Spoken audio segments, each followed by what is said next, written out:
Hello, friends. Welcome to the final episode of season 2 of the Put It In My Mouth podcast. I'm Lala. I'm Judith. We are here. We're here. We've done 20 episodes now. Look at that. Flipping crazy. I know me. It doesn't seem like a lot, but it also does seem like a lot because. And how long has it been? We started in November of 23, but nothing aired until June of 24.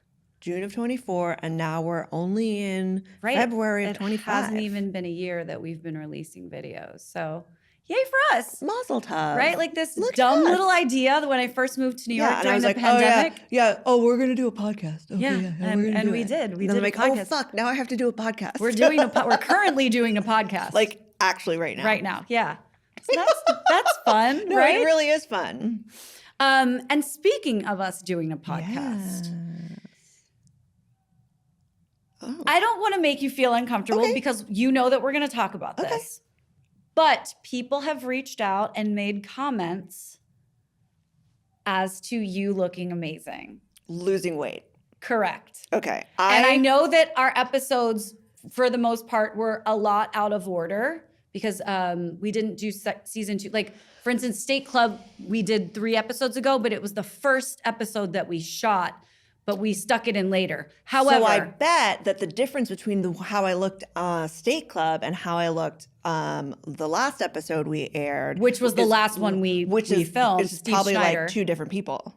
Yes. So we've talked about this. Yeah. You want to talk about it? Absolutely. So let's get this out there. Let's talk about GLP-1s. GLP-1s. I have been on Zepbound since August of 2024. And Zepbound is in the It is Ozempic. It's a different type of Ozempic. They're all GLP. They all do the same thing in a tinily, slightly different manner. They're advertised differently. Like I think Mounjaro is the same as Ozempic, but one is for people with diabetes, and one it's all the same bullshit. Okay.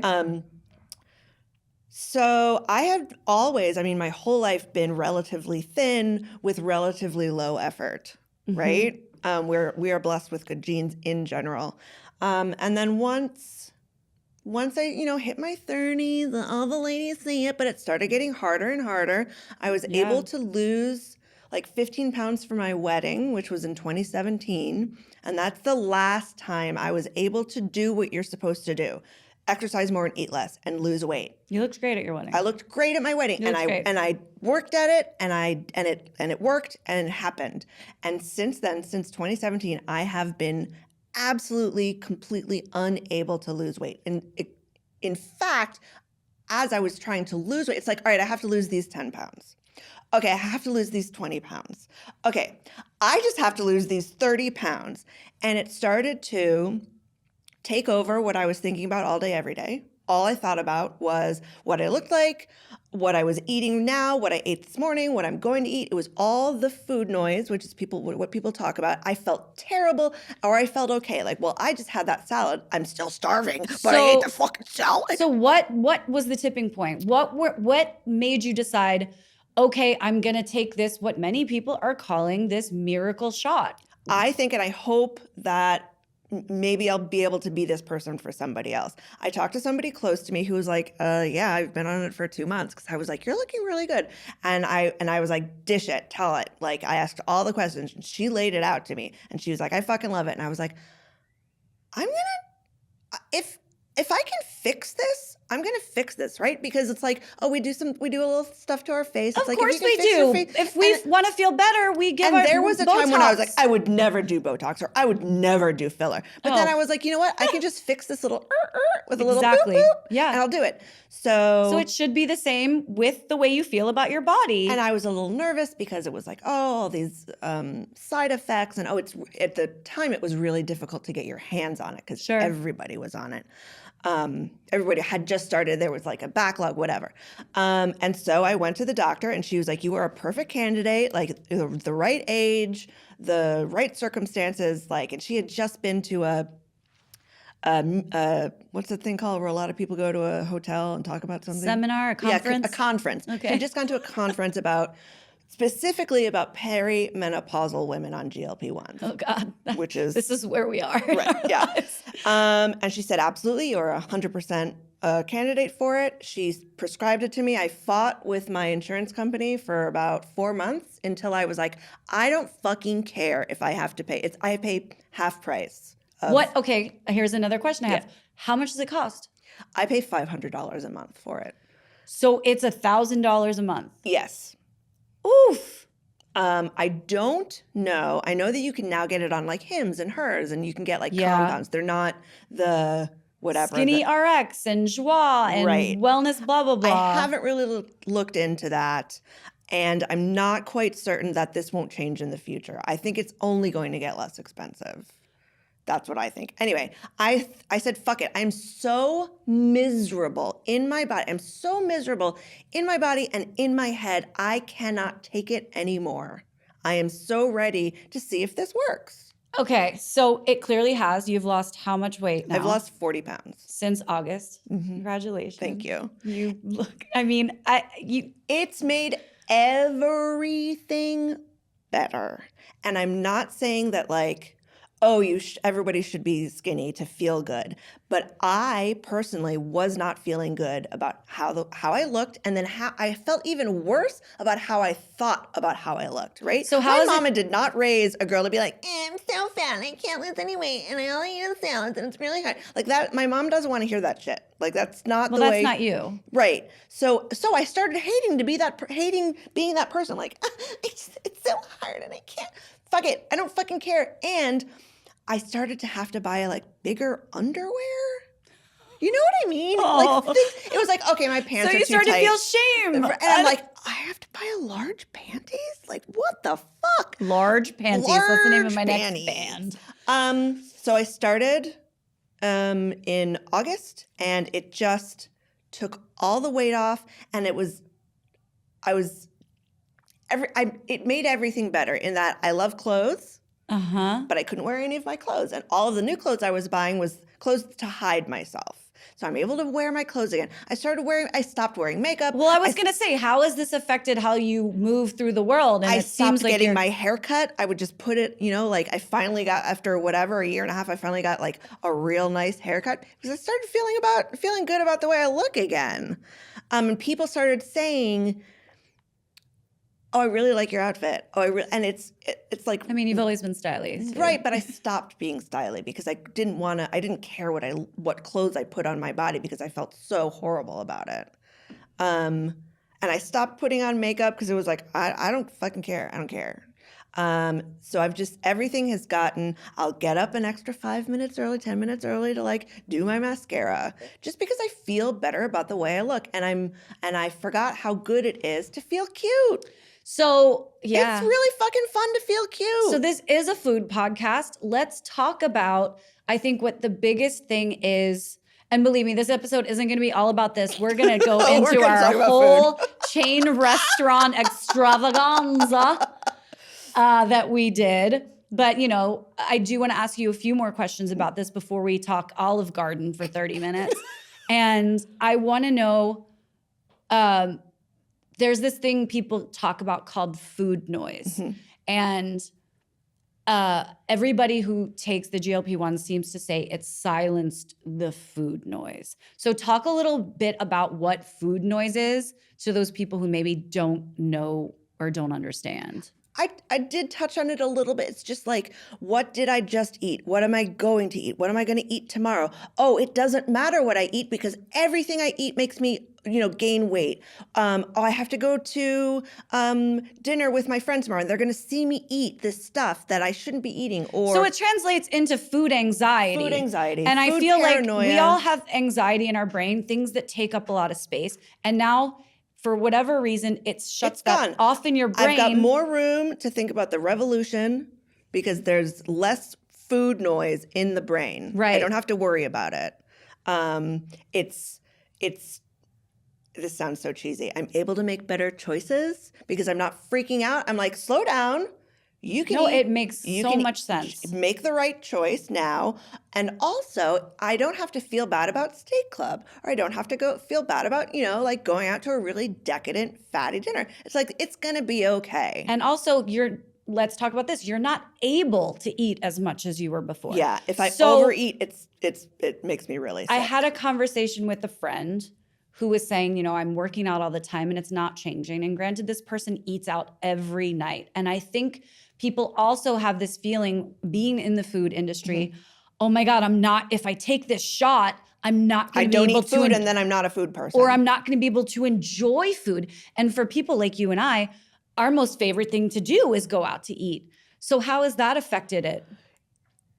I enjoy every time we go out to eat. I just eat less of it. I don't feel like I have to clear the plate. This is delicious. I can have 4 bites of it. Right. That's enough. Yeah. Because it's duck fat mashed potatoes. You shouldn't eat the We had whole those thing last anyway. night at Fort Charles, or the chicken jus mashed potatoes. Right? My God, they're delicious. It's delicious and I love it and I want to talk about it, but I don't have to eat so much of it that I feel sick.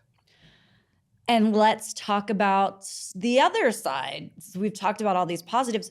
There are a lot of side effects that come with this. What are the general side effects and what have you experienced?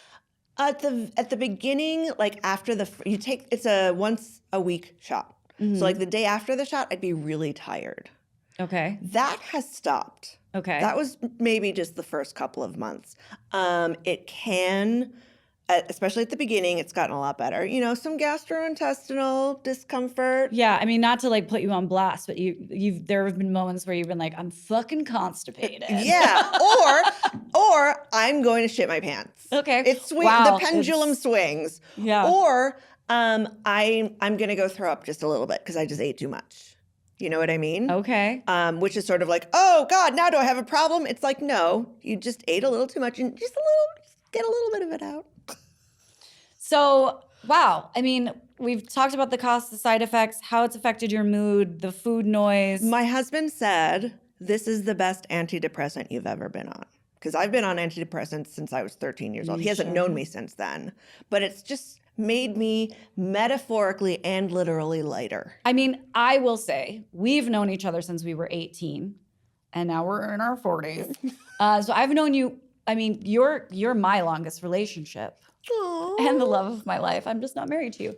But I have seen you come back to yourself in a way that like instead of just hiding, I just wanted to hide. I felt like you lost yourself for like a good year in there. I didn't like hanging out. I mean, most of my friends are cute because, why would I not hang out with cute people? But I was like, I didn't feel like I was part of the cute crew anymore. I felt like I was a hanger-on. Oh, God, stop. Yeah, no, I mean, whatever. I know that it's stupid, but it felt bad. And if anybody wants to DM me and wants more answers, I am evangelical about this. Yeah, now. and I They think people put this should shit in the motherfucking water. Because there's a stigma like, Yes. oh, you take a shot and then you're thin. And it's like, well, also, let's not forget, there's that. But you should also work out because you do tend to lose muscle mass, right? Absolutely, and I've noticed that. But I'm able to eat better things. Like I don't have to eat the chips. I can wait and have like whatever, like a chicken salad but then I can go out to Fort Charles and stuff my face, not as much as I used to be able to stuff my face, sure. And still and not be like, oh my God, this meal made me gain 10 pounds and I'm a horrible person and I'm disgusting. And you're also drinking less. Yes, I've noticed. I can't drink as much because it makes me feel sick, and I don't want to drink as much. And see, this is the other beautiful thing about this. Right? The GLPs are helping people with addiction issues, helping with heart disease. It helps with your cholesterol, your blood work. Like so many things improve when you take these. So I want to know so I'm not eating as much and I'm not eating as terribly. So yes, my cholesterol has gone down, my blood pressure has gone down, my sugar levels have gone down. But is it because of the GLP-1 or is it because of the GLP-1 and what it's doing to my habits? Right. Well, either way, it has improved your habits. And then, I mean, you throw working out in there and your whole life is just.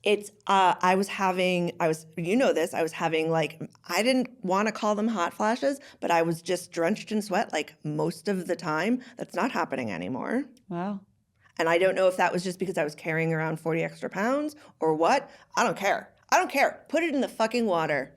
And I've talked to so many people who are like, so, they'll start to ask me little questions. And I'm like, no, bring it. Ask me all the questions. Yeah, you're like, I'm an open book, I'll admit it. I'm an open book. And much like I am with Botox. Just if I admit when I get done. And I will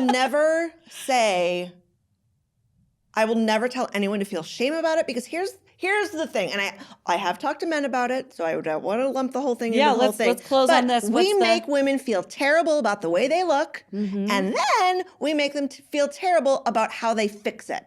Right? That is you look so old. true. Oh, you take Botox? Right. Oh, you're fat. Oh, you do Ozempic? Yeah, right? Fuck that noise. Botox. Zepbound. I'm on Zepbound. But yes, the same thing. Great. Fucking fuck you. Well, I love the confidence. And look at my cute new outfit. You look. Thank you.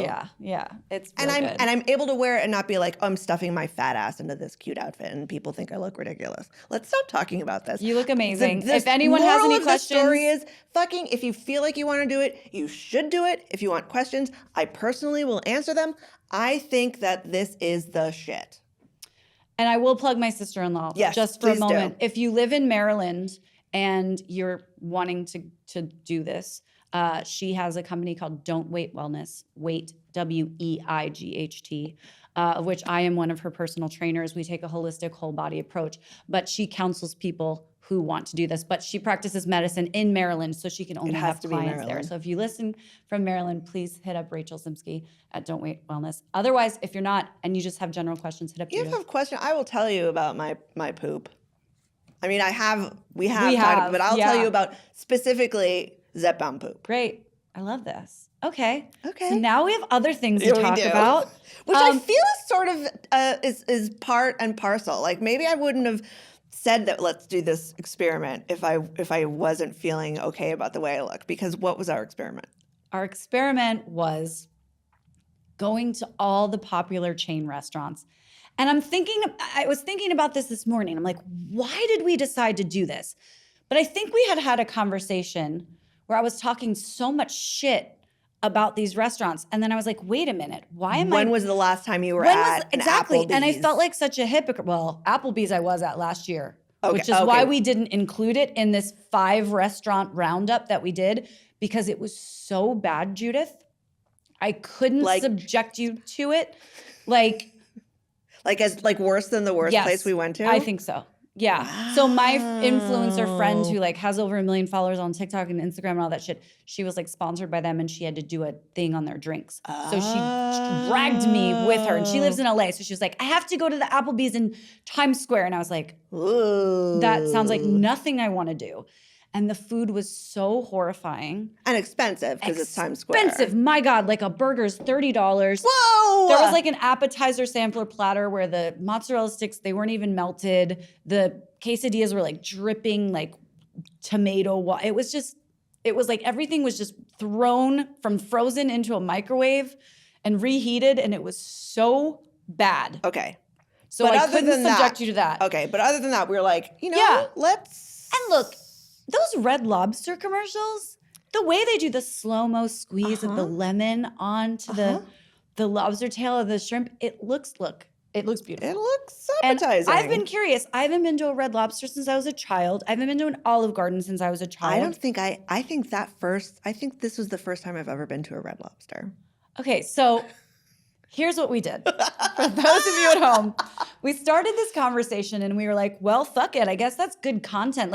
We go to bougie places, we go to neighborhood places, but we are not chain restaurant people, especially when the chain restaurants exist in the 8th ring of hell, which is basically where we film this podcast, Times Square. I can't buy this. Normally I'm filled with grape. Let's go. So our first 2 up were basically a few blocks from each other. Mm-hmm. We decided to do a bang at Olive Garden and then hit up Red Lobster. And we brought along an expert, my husband. Judith's husband, Ryan, is a pilot. So he's often in cities. And he's also from Long Island. Sorry, Ryan. I love you so much. But he's often in, Syracuse or whatever, places where that's what they have. And for whatever reason, these chain restaurants tend to group themselves around each other, right? So, all right, we went. I think we went to in Olive October. Garden. It is now February. It was October. Wow. Yeah. Okay. We went to Olive Garden, and I'm sorry. We stood on line around the corner to get into Olive Garden. there was a wait. There's actually a line. There's a line out the door. There's a line out the door.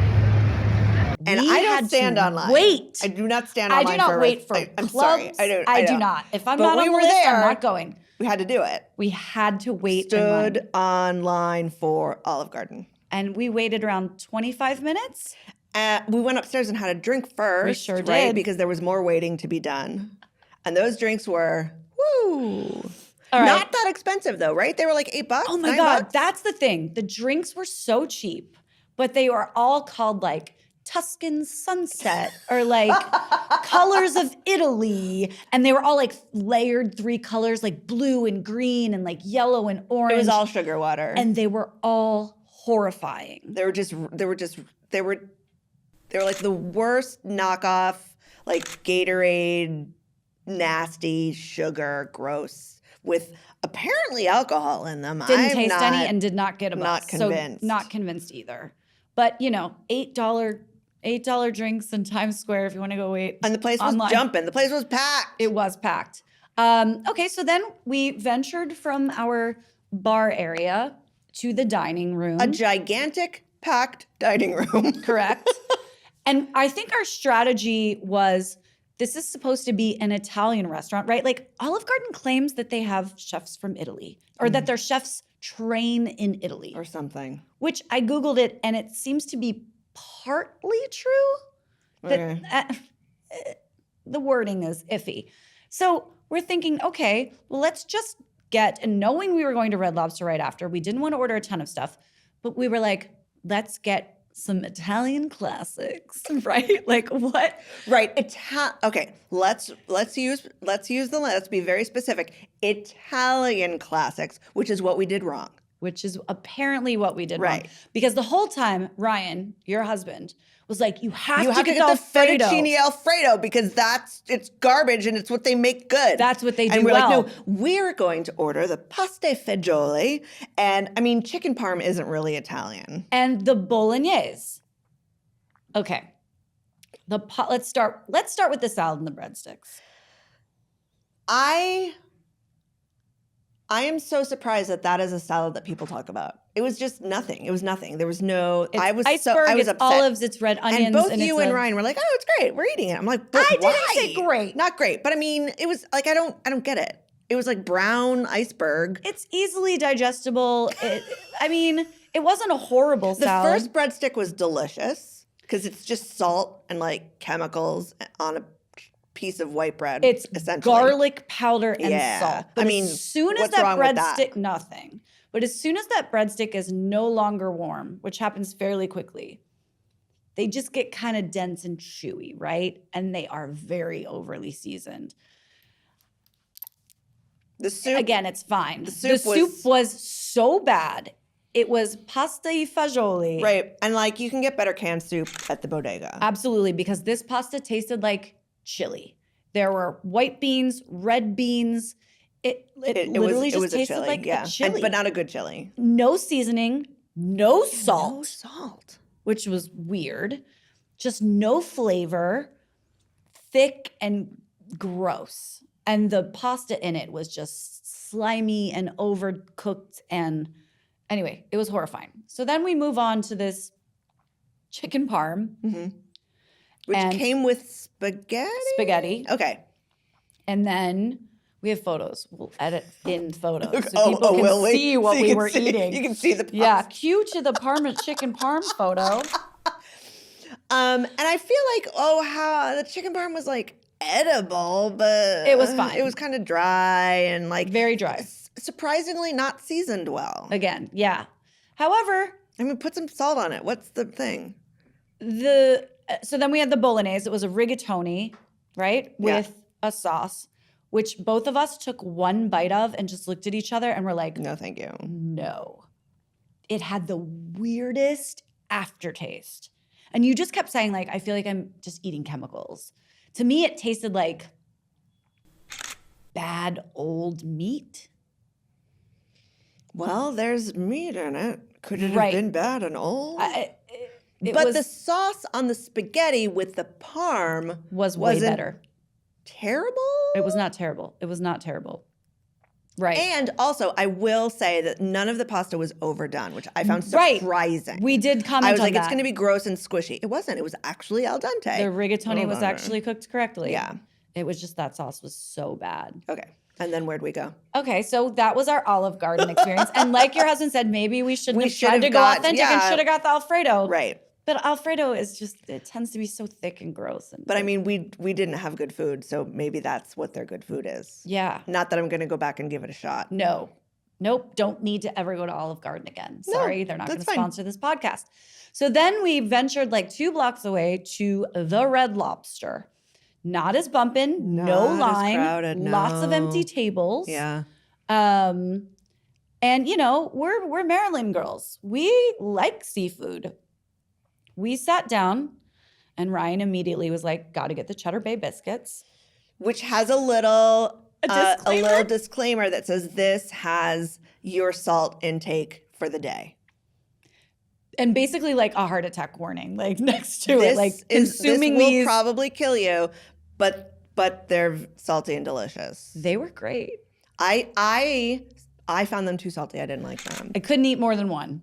They are very intensely flavored, but they were warm and flaky and like buttery, and it was. I had one bite and I'm like, okay, but then I couldn't do more than one bite. I had a full one, and it was great. Okay, I liked it.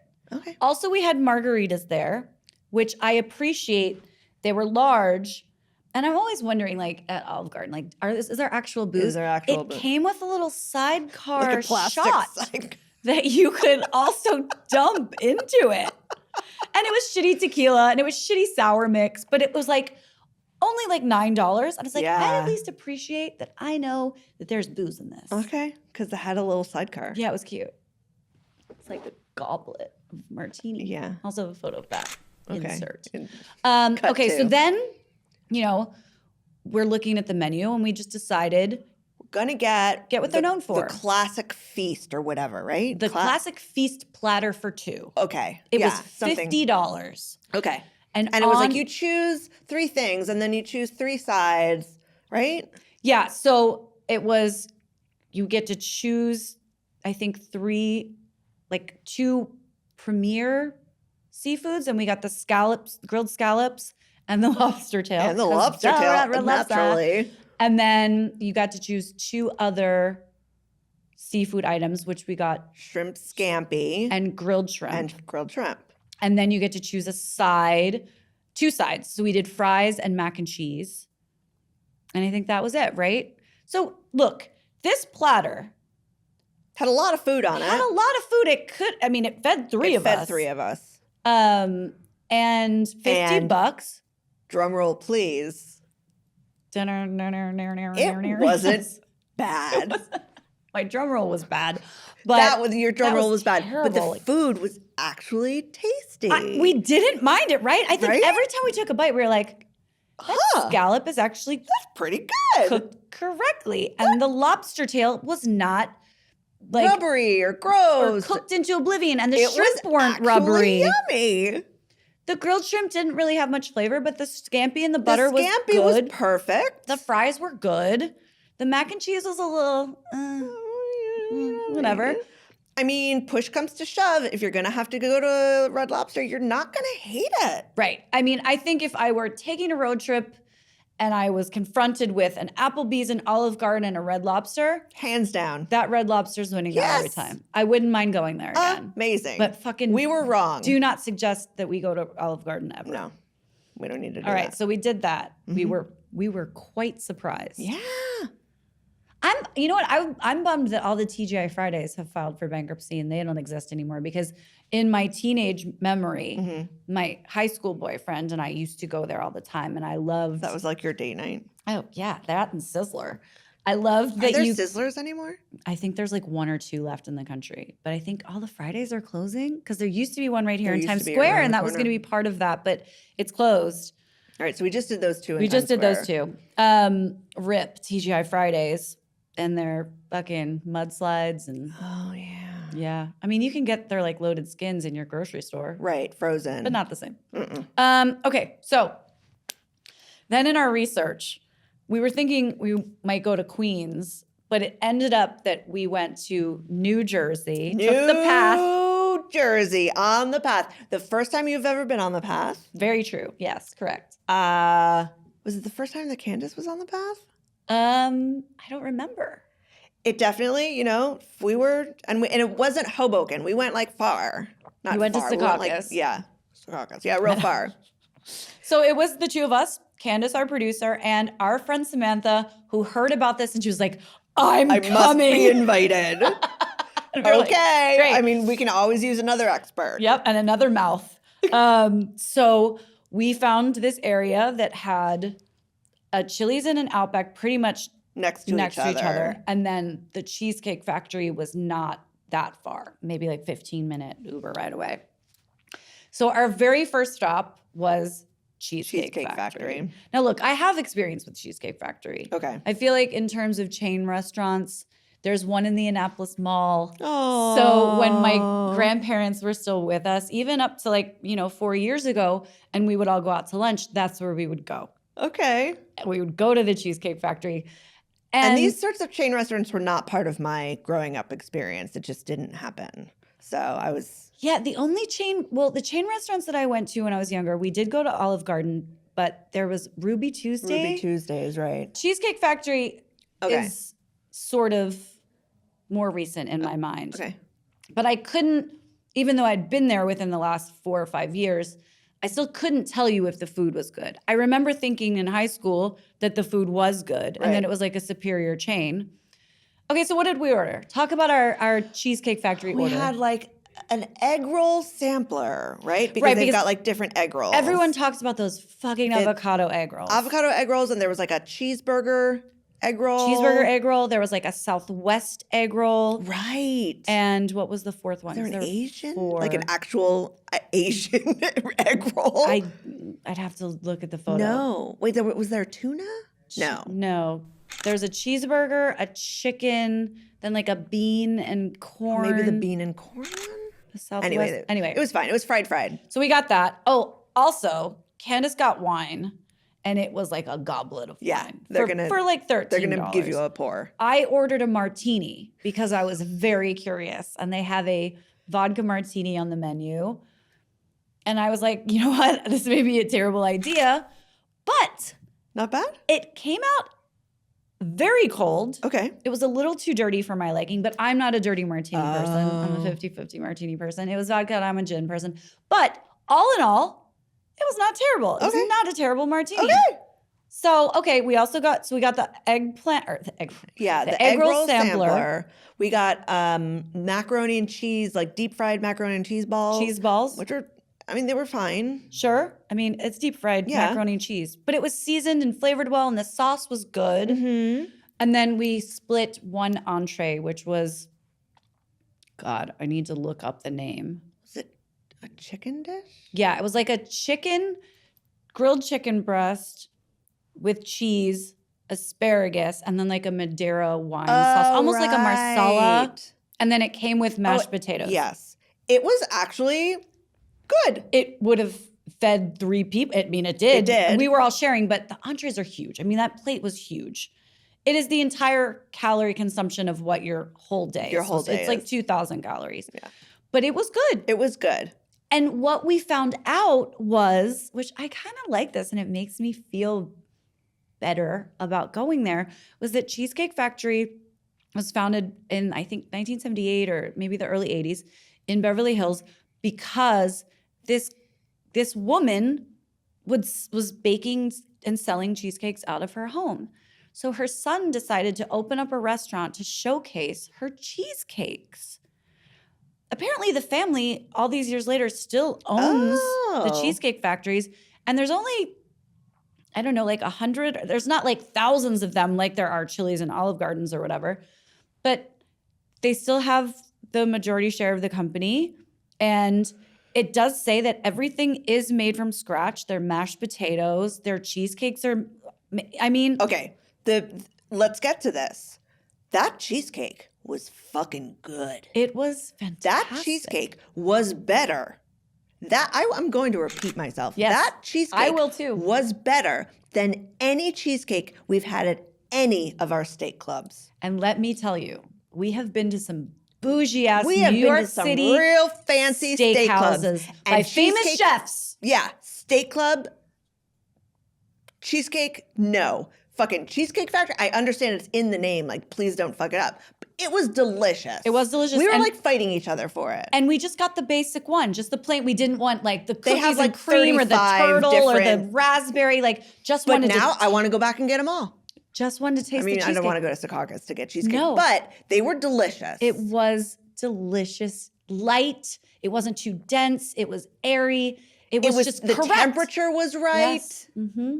Fuck, that was some fucking good cheesecake. And I do remember myself going back for those egg rolls. Like that cheeseburger egg roll was fucking good. And the dips were delicious. The dips were great. The chimichurri sauce and there was a tamarind sauce and It was. I'm not hating on Cheesecake I don't Factory. hate Cheesecake Factory. Not I don't hate it. as cheap on the drinks or the food, Right, it but was a little better more quality. Like I expensive. will pay for that. Mm-hmm. So we left and we were like, okay, what the fuck? Cheesecake Factory's okay. yeah. Okay, we were wrong. We're wrong. And they all look the same. And so It it just could be immediately anywhere. like transports me to like, And it was like kind of in a mall. yeah, it was in a mall. Yeah. And it looks like I could have been at home in Annapolis, Maryland. Yep. You feel like you're in the In a same mall, one. in a Cheesecake Factory in the mall. Yeah. Which is any Cheesecake Factory in any mall. Yeah. Which is part of the allure, right? You I know guess. what you're getting. It feels familiar. Right. Yeah. Yeah.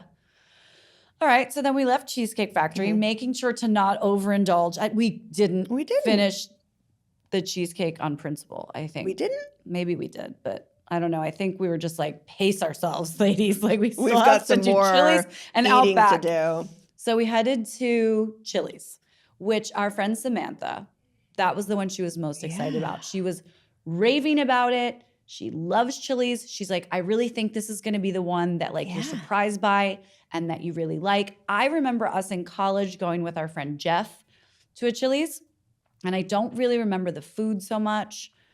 I kind of remember the ribs. Maybe it's just the song. I want my baby back, baby back, baby back. Maybe that. I don't know. But we didn't get ribs. We did. Oh, we did? Oh, they were on the platter. Oh. But I do remember them having this like really yummy like skillet cast iron chocolate chip cookie ice cream a la warm mode. cookie with that you and yeah. Jeff and I. Anyway, so I had no expectations because I haven't been to a Chili's in at least 20 years. So what did we do? We sat down. We ordered. We got like a sampler, right? We had got some sort of sampler platter. Like a it's an hors d'oeuvre. I don't think that was the wording that they used. Appetizer sampler. It had a specific name, like a catchy phrase or whatever. And it was similar. It had a similar idea or feel to the fried things that we had gotten at Cheesecake Factory. They were just infinitely worse, right? So this platter, Yeah. let's talk about the platter Yeah. itself. We had mozzarella sticks, which they're not sticks. They're square or they're rectangles. So I'm going to refer to them as mozzarella bricks. Okay. Chicken tenders, which they're called. How can you make a bad chicken tender? Jesus fucking Christ. Let's describe what we had. Then we can tell the people how it was. Okay. I'm sorry. You have I got real. It's just loathing. like, come on, man. Come on. Yeah. So chicken crispers, I think is what they're called. Oh, right. Chicken crispers. And there were like 17 different kinds. Yeah. So it was like, oh my God. So we had to, our friend Samantha took charge and she got like this Nashville hot mozzarella stick. So there's like this sauce on the mozzarella bricks. There was another sauce on these chicken tenders. There were fries. There was mac and cheese. We also got a separate platter because that was like an appetizer one that had half a slab of the ribs. Oh, right. And more of these chicken crispers. Right, because we thought, like, this is the shit. This is going to be the shit. It's fucking chicken fingers. It was not good. It was some of the worst food. It was just not good. And, like, here's the thing. I will eat fries and mozzarella sticks. Mozzarella sticks are one of my favorite foods. And ribs. Especially and from a chicken bodega. Tender. Like, I'll eat them. Yeah. I'll eat them. I love a good chicken tender. Oh, my God. And I'm not talking fancy. No. No. They're delicious. They should be. These were not good. I didn't want to eat them. The mozzarella bricks were blasphemous because I don't like many things more than fried cheese. I couldn't even take more than 2 bites. And I don't know if it was weird with the hot sauce, I thought. Yeah, like the Nashville hot sauce was so overpowered. Their sauces kind of destroyed everything. Like the sauce was so sweet on the chicken. Weren't good enough to make the chicken okay, right? The chicken could have been a vessel for a delicious sauce. It could have been, absolutely. That's Raising Cane's. Like their chicken tenders aren't that great, but their sauce is great, you know? So yeah. That was the ribs, which is they're selling, they have a whole song about it, people. Right. Man, just overcooked. Dry. The sauce, the meat was dry. It was like the really sauce was sweet. gloppy and sweet. It was so It was not, bad. From 10,000 feet, that meal was going to be amazing, right? Like, it looks, come on, like it was going to be great. And we also had nachos. Those were the only thing that was fine. The nachos were fine. They were fine. I mean, how can you fuck up fried? I would have loved a really good platter of mozzarella sticks and chicken tenders. Right? But it was so bad. But I don't understand how that's unachievable. The sauces really took them over the edge into bad town. So yeah, they were so cloying and so bad. None of their sauces were balanced. It was bad. It was just bad. Their sauces were balanced. I mean, I don't go to Chili's for a balanced sauce, but somebody somewhere is tasting this, right? Like somebody's doing some sort of irregardless. Irregardless. The things that you were putting the sauce on in the first place were bad. Yeah, it wasn't a good chicken tender, which is like how? Right? Like, how? What did you do? How is it so What's dry? wrong with you? Chili's. Right. And they're probably Chili's sourcing all of this frozen food from somewhere. Like, absolutely. Can they choose another place? It's probably like the rival frozen food place that Cheesecake Factory. Like, I don't believe that those egg rolls were fresh. They were frozen and they were fried. But they were good. But they were delicious. Yeah. So, like, what's wrong with you? You're using the wrong supplier. Yeah, or maybe it's just they've worked these recipes and Chili's has their own kitchen and then they need to hire a new recipe person because it was so bad. I don't get it. Also, they have like a margarita of the month or margarita of the week that we tried. And it's like a $6 margarita. Why not? And there's like the picture of the Cuervo Especial, like silver tequila. And look, Cuervo's generally trash, but it was the kind that was actually tequila. But like in a margarita, who cares? It tasted like Sprite, which there was Sprite in it. There was Sprite in it. But again, I tasted no booze. It was sickeningly sweet. It was so bad. Like not even like, okay, well for $6 I'll have another one. Like no. Nope. No. Give me $6 back. And Candace, again, she got a jug of wine. Smart lady. I'm sure it wasn't like. And she got a huge ass beer at Chili's. That's the way to go. Don't get the margarita, don't just get the huge ass beer. Mixed drinks. Yeah. The mixologist at Chili's is not up to par. Again, it wasn't balanced. I wouldn't say that my drink was balanced at all. All right, Did we so get that a was dessert at Chili's? We didn't because we were full. And we knew had, that we had to walk one more place. like 1 minute away to the Outback Steakhouse. The Outback Steakhouse. And here's the thing. Australia's own. I love jokes. And I thought, holy shit, you guys. What if the best steak we've had all year, instead of all these steak clubs that we've gone to, all these fancy-ass steak clubs, what if the best steak is from Outback Steakhouse? Could you and I started imagine? fantasizing about it in my head. Like you wanted it to be. Oh my God, I really wanted it to be. I was like, this is going to be the punchline to the entire podcast. Yeah. Like done. Could. So we went. So we went. Give it a shot. And everybody talks about that damn bloomin' onion. Which I remember maybe 30 years ago being real good. So do I. When was the last time you were in an Outback? Maybe in college. Yeah, Yeah. So it's like, I love onion, I love fried. What could be bad? What could be bad? I mean, they made it famous for a reason. It was bad. So it was so bad. Like, none of us had more than one bite. It was so aggressively seasoned. Yeah, it was all seasoned. And the onion was like barely, I mean, it was there, but it was just like destroyed. So there was no like sweet onion flavor to balance the like aggressively. There was no integrity of the onion anymore. Like if it had been sweet with like a good batter, which is what I wanted, I was like really looking forward to. Dude, again, I love an onion ring. Right? Like, God, an onion ring makes me happy. With you? This was not enjoyable. So we did that. We also, I needed to have a cocktail at every restaurant. So. Oh, right. We did a flight of margaritas, and it was on a boomerang. Of course. And it was like because little mini. When in Australia. Right. So 4 little mini margaritas on a boomerang. Do Outbacks exist in Australia? Oh, God, I hope not. Oh, my God. I hope not, too. I mean, we'll Google that later, but that'll make me real sad. Yeah. I mean, I don't think there's anything Australian about it. Well, you're in the Outback eating meat. I don't know. And the boomerangs, obviously Australian. Everybody knows this. So it was like, and there's a drink called the koala cooler. Duh. Like, hello. Yeah, that's absolutely an Aboriginal Australian delicacy. And like a wallaby something or other. I don't know. So the margaritas were supposed to have like flavors. Mm-hmm. But when it came, there was nothing like labeled. Right. So we were like, what's this one? What's this one? Because we shared a flight. I mean, look, they were all like this big. So they were at a decent size. There were 4 of them. And I think it cost $12. I don't even remember, but. And we guessed, and we would guess the same. We guessed like 3 of the same and 1 different. And then the server came back over and it was like. Suzanne? Oh, you remember her name? Yeah, Suzanne. It was like, we guessed like, oh, this is pomegranate. And she was like. That's mango. That's lychee. Yeah. It was like it had nothing.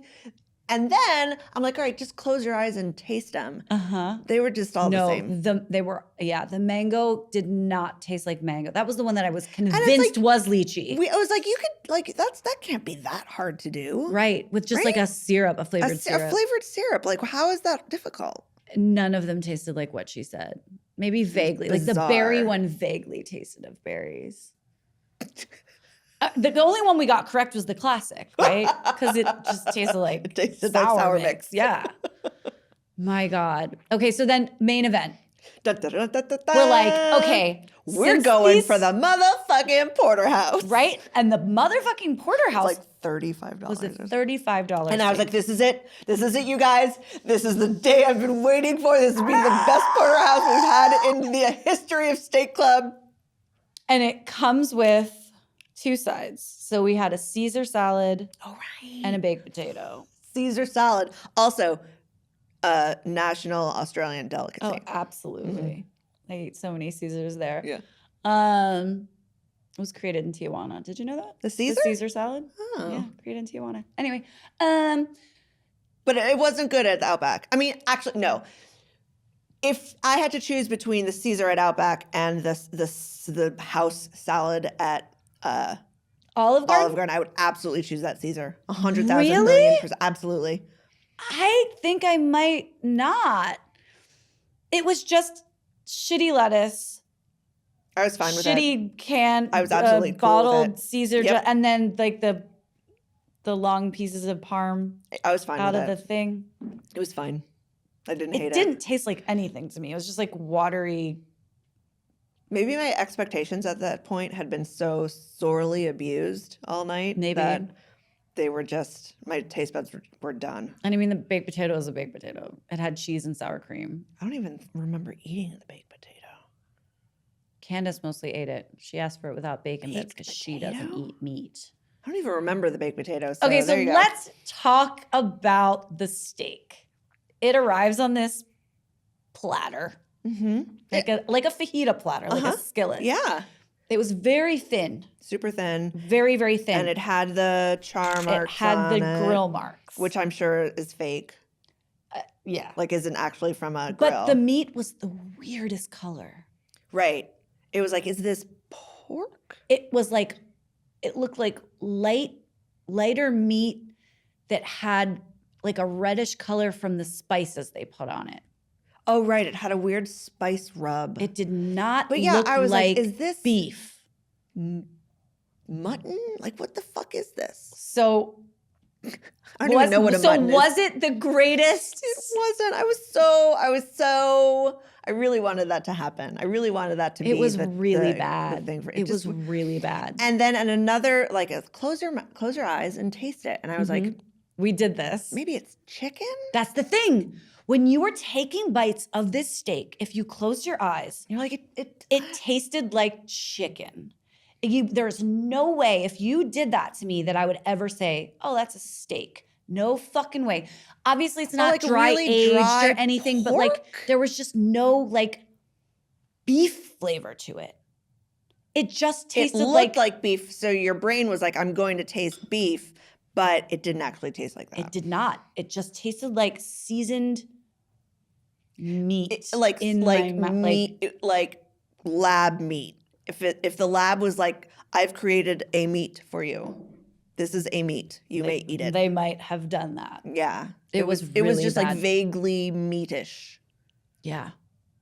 It was not great. It was like, I've had better steaks at like the diner having steak and eggs. Oh, agreed. Yes. Yeah. Thank you, Remedy. Yeah. Right by our house. Yeah. Like Much better. that's much better steak. And yet they call themselves a steakhouse. Right? Oh, I was so ready. I was so ready to go on tour and tell everybody that actually the best steak in the tri-state area is at fucking Outback. Fuck you, Keens. But it was not. It wasn't. It was not. So Oh, yeah. that So really made me sad. Those are the 5. So here's what, we haven't talked about this, but I think that we should rank the 5. So Okay. I want to hear, and we'll go back and forth. Okay. So 5th restaurant. The worst. The worst. Yes. You want to start? Or you want me to start? I'll start, and it is Olive Garden. And I have a 50-50, and I'll let you choose the other 50. Chili's. Yeah. Yeah. I have a really hard time deciding between Chili's and Olive Garden. Yeah, as being the worst. As being the worst. So there wasn't really anything redeeming in our visit to Chili's besides maybe those nachos were fine. Oh, the nachos were. Yeah, yeah. And Which is then why the I'm Olive thinking- Garden, was there anything redeeming? No, not really. So yes, I will also place Olive Garden in the worst position. Sorry. So then I guess we're both going to say that Chili's is 4. is 4. All right, now it's getting difficult. Right. So the 3 left, we've got Outback, Cheesecake, and Red Red Lobster. Lobster. For number 3, I'm going with Outback. I absolutely am going with Outback as well. But I think about that, and there was also nothing There was redeeming nothing there. that So like great. that could have also been 4 or 5. I think those 3 are just solidly like really incompetent in serving people things we call food. Fettable. Fettable It's not. food. There's no fettable. Edible. Food. There's no. There's no fettable. All right. So the top 2. I'm Okay, curious so we're choosing to know. between Red Lobster and Cheesecake Factory. Oh fuck! Oh, I think there's a clear winner to me. I Like, don't actually. Now that I'm thinking about it, really? Okay, then I'll speak, and while you contemplate. Oh, Red Lobster I is thought going I to knew- number 2 slot, and Cheesecake Factory is going to number 1 slot. Strictly because I enjoyed my drink there better Okay. at Cheesecake. I enjoyed the hell out of that cheesecake. Yeah. And also, their menu is insanity. I mean, It's an extensive menu. it's insane. You can get whatever you want. It's crazy. Red Lobster was good, but you know, it's seafood, and the drink was fine. So for me, and the ambiance was off. The ambiance. I mean, it's like a dusty Disney ride, it was you know? bleak. It's like, it was bleak. bleak. They had like a whole aquarium and like And there nothing was in it. alive in it. It was like dirty water with nothing in it. And there's like dusty nets all over the place. And you're like, this is like a, Okay. yeah, it's bleak. So I will tell you what I'm thinking. So you're going Red Lobster, Red Lobster to number 1, Cheesecake. Oh, hell yeah. Easily. All right. So Cheesecake Factory had a better ambiance. The cheesecake was phenomenal. However, if I think about it as hot take. Let's go. Let's go. Just the food. And I understand that it's a limited menu, that it's mostly seafood. I think the food, the savory dinner, was better at Red Lobster. Okay. Wow. But if I had the choice to go, like if they were next to each other, I would choose Cheesecake Factory just because, I don't know, it was a little bit nicer and I want that cheesecake again. But I honestly Hey, we can bang it if they're next to each other. That the actual dinner that we had was better at Red Lobster. Look at you. All right. Huh. At least we you know what? I wasn't thinking that coming into this. Interesting. And then I sat with it for a minute. Holy shitballs. Also, call the presses. Number 1 for Judith Basich is fucking Red. You know what? Kill me. No, Kick me I off love the these pod. hot takes. I have You to keep need you a new alive. partner. Like I'm done. I have to keep you alive.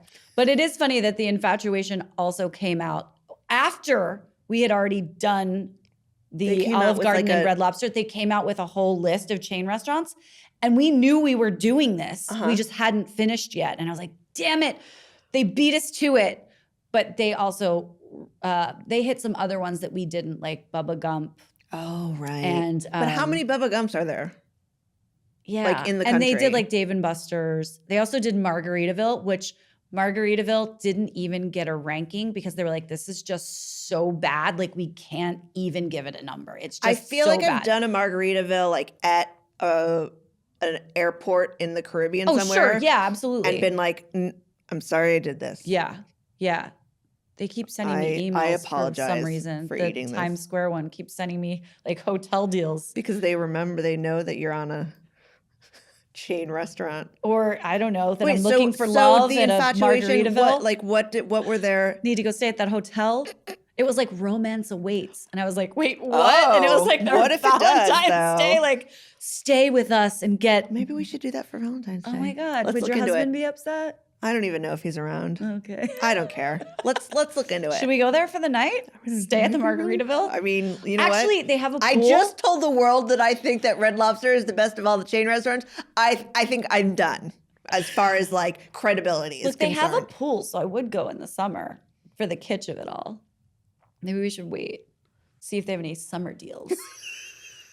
Maybe if somebody wants to date me, you can take me there. How about that? Oh shit. Yeah. Oh, also, infatuation ranked Applebee's like a 2.5 or something like so low. So you're not missing out. Okay, I'm not missing out. Yeah. Yeah. So that was that. How was that?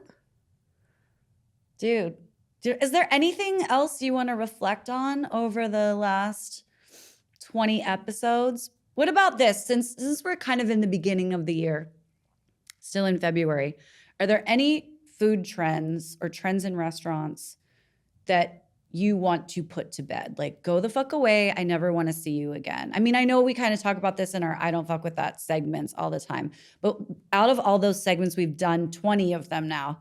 What is still in your head is I'm so done with QR codes. Yeah, same. I'm done with premium upsells of, like the fucking caviar. Caviar on everything. I don't care. Yeah, right. Like, get over it. Like, I don't need it. Until I'm rich, and then I'll just order it for the sake of it. Right, but it doesn't need to be on a chicken finger. It Like, does. I don't care. Right. Or like a martini that comes with a caviar bump. I'm so over. Like, caviar bumps can stay in 2024. If you want to give me a delicious dish with caviar, I will eat with the blini hell out of it. and with creme fraiche, like the thing. But like caviar bumps can fucking go to hell. They're so dumb. They're so cheesy. Leave me alone with that shit. Okay. All right. So how are you feeling? Like, what do you want to go to bed? QR codes. Yeah, I mean, QR codes can totally go away. And I get it. It's like when your dishes are changing all the time, it's easier and printing for out the paper. restaurants. Like Yes. as an environmentalist, I know I'm wrong, but like I want something in But my still, hands. I don't want to have to pull out my phone. Give me some time away from my phone when I'm out with my friends. And it's hard to I will share. pull it out to take photos of everything, but like Camera eats first. yeah. All right. Anything else? I'm trying to think. Things that like really irritate the hell out of me. I don't know. Those are the ones that have stuck with me. Also, like influencers completely overhyping everything. I'm so Yeah. done with that. Can the internet get rid of that part of society? I don't think it's going anywhere anytime it's not, soon. unfortunately, and I'm so done with it. All right, what trends do you foresee coming around, or things that you would like to see? Both, because I think that we are in the middle of a sea change as far as people taking these GLP-1s. I want to be able to go to any restaurant and get smaller portions of everything. I'm not talking about small plates. I'm talking about the mashed potatoes are 30% smaller. There's 30%. So many people would argue with you against. I know this, but like as a opposite. person who loves food, doesn't want to leave food on the table, but you wanna also try can't everything? eat as much as I used to be able to eat, but also loves food and wants to try everything. I want to be able to have a little bit more of everything. You want the Ozempic platter. I want that is Am a I really onto good, something and here? maybe even like more teenies. Teenies are great because Right? sometimes you don't want a whole fucking You don't want. You just teeny. want a little sip of a teeny. But I mean, in this economy, food is getting smaller. So that with food Maybe costs I'm gonna going get up, what like I you're gonna want. get what you want anyway. I think more and more people are going to be on these drugs and also admit that they're on the drugs. And no shame, people. Let's go. like I feel like people are going to go to restaurants and ask for half portions. So that's funny that you say that, because what I want to see, especially in New York, or something that I wish would take hold here in the States, is the way, especially in Barcelona, the way that people dine. I love, because eating and drinking is my favorite thing. And sometimes I'm not necessarily a bar person. I don't just want to sit in a bar. I want to have a snack. I want to have food. I love the crawl. I love going to a restaurant in Barcelona or the Chiquete in Venice, the small things where you go into a bar where it's maybe standing room only, but there's food, but there's maybe 3 things, right? It's very specific. And then you go to the next spot and you have something else. So it's a night. You make a whole night of it. You're not just sitting look, and we also know this because we've complained about this, how dinners are getting shorter because restaurants need to turn their tables. So sometimes your night out with your friends is an hour and a half. Can any of those places make money though? I mean, dude, the ones, like my favorite one, Zampenyet in Barcelona, people spilling out into the street. I just don't understand why that's not, and in Portugal as well, like why is that bet it's not a a financial part thing. of our culture? Because I love, like that's all I want to do. I Yeah. don't want to sit in one spot for 5 hours because I like to try and, I want to explore, but I do want to graze as I go. Like I wish that was a trend or a thing that would take hold. It could be like you have more turnover, as it were. The more people are coming through your quote unquote restaurant. But you're right. That is fun, wandering around and. Yeah. I also am starting to see, and hopefully this will take hold, although it will rarely affect me because I'm in bed by like midnight, but places are starting to open later. No, I don't give a fuck about that. Or serve food later. And look, again, like I said, I'm not a night owl anymore, but on the occasion where I do go out dancing and then it is 2 a.m. and I am hungry, no shade, Remedy Diner that is right by our house, but like sometimes I want more options. I want good. No, they have plenty of options, but I want good, and like yes, there's little Frankie's and like Kellogg Diner now in Williamsburg, and like I just want to be able to get something good later. Okay. And I think places I want are that for you. I don't give a shit about kind that of for me, pivoting but- back to later hours. Okay. But I did ask some of the people that were on the pod on season 1 a couple of these questions. Oh, like what do they think is coming or Yeah, want to go away? So let's see. We had We had, hold on, I have to find the email. Who answered? So Angelo Momac. Okay. Rad Times Rad Pizza. Times Pizza. Tell us about the pizza trends. Well, when I sent this email out to everyone, and he was like, things that need to go away. The trending pizza term juicy has started and needs to die immediately. I've never heard anyone refer to pizza as juicy. Call a pizza Maybe this is an influencer thing, but I don't want my pizza to be juicy, and I would never refer to it as gross. Such. Yeah, it's gross. That's disgusting. Don't do that. Juicy? Yeah. Ugh. He also said the virtue signaling pizza terms naturally leavened is slowly becoming cringy to the point of pizzerias no longer wanting to use it. And I get it. It's like people start with a catchphrase or a buzzword. Right. Oh, our pizza's naturally leavened. And it's like, yeah, okay, get the fuck out of here. Like, right. So that's something those are the else. pizza trends. He also said, like, we've reached peak burrata quota on pizza. Like, enough already, right? Like, cut it out with the burrata. Okay.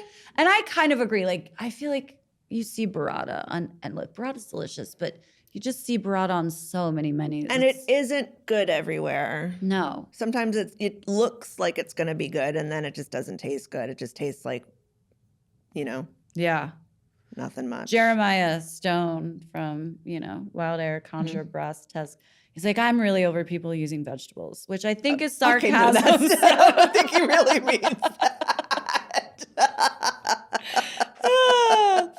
We also had a comment, smash burgers enough. I get it. There's so many places They're now. everywhere. I think like fast food places are making quote unquote smash burgers. They absolutely now. are. Yep. I was in the it doesn't Panama mean City anything. airport in Panama, and there is now a fast food burger place there. When it has reached Panama City, Central America, we know it's time. Okay. And then Eric Greenspan in a trend that he thinks is going to happen, which I also agree, or I've been wanting or waiting for it.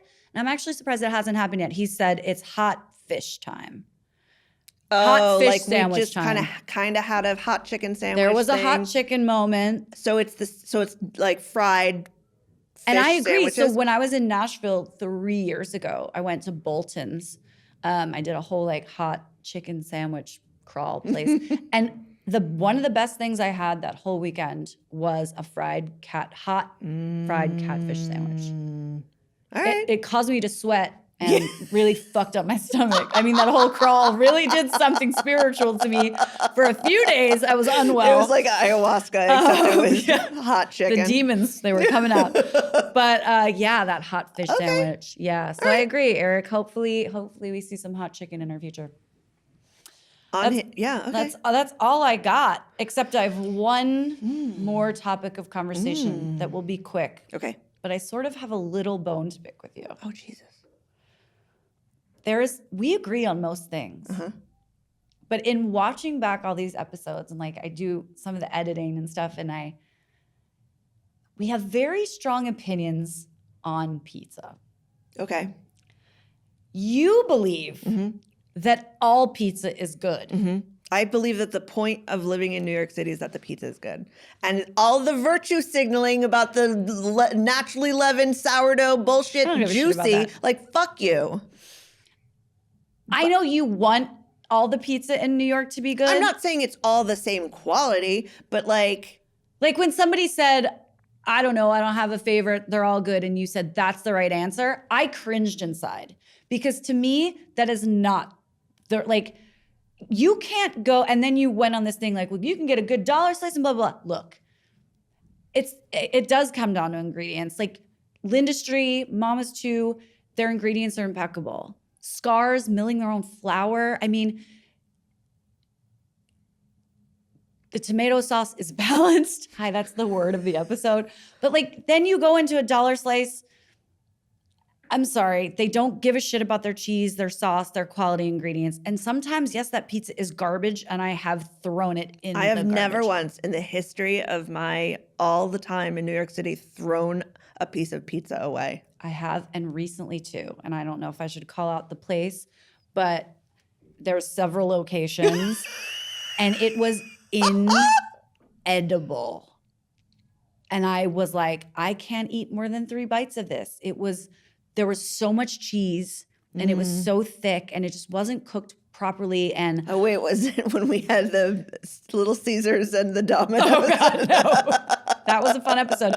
If you want to know more about chain pizza restaurants, watch the episode with Angela Womack, where we blind taste him on Papa John's, Domino's, and Pizza Hut to find out which the best one was. So anyway, I don't know. You keep saying that all pizza in New York is good, and I keep saying I'm over the pizza snobbery. It's not snobbery. It is. No, because that's like saying like all burgers are good or like whatever. It's like, no, because people treat them differently.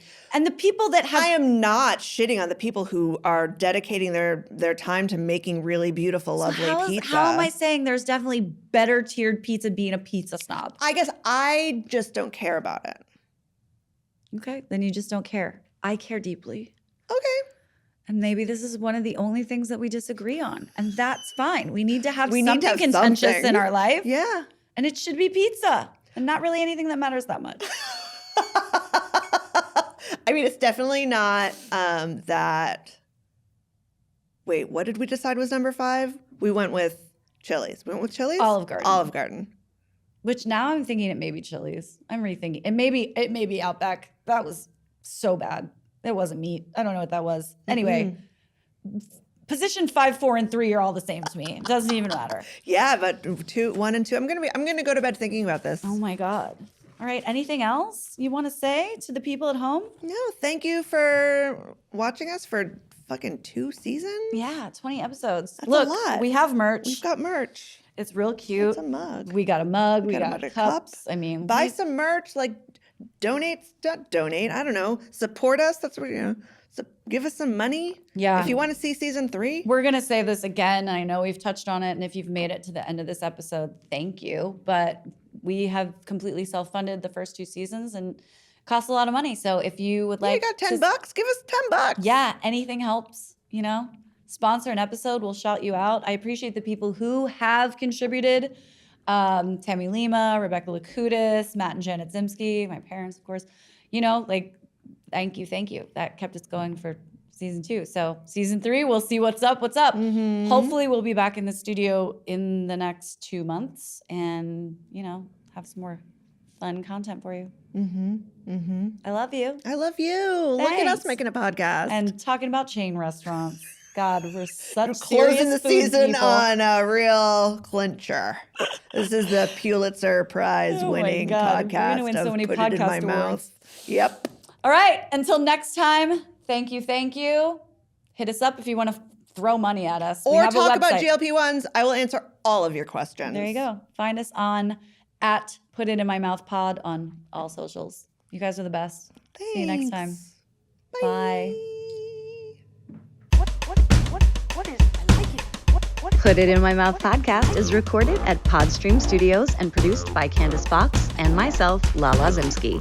You can find us on all social platforms at Put It In My Mouth Pod. Our theme music was composed by Javier Dunn, and our intro and outro segments were created by Tyler Milliron. Our editor is Saeem Asif.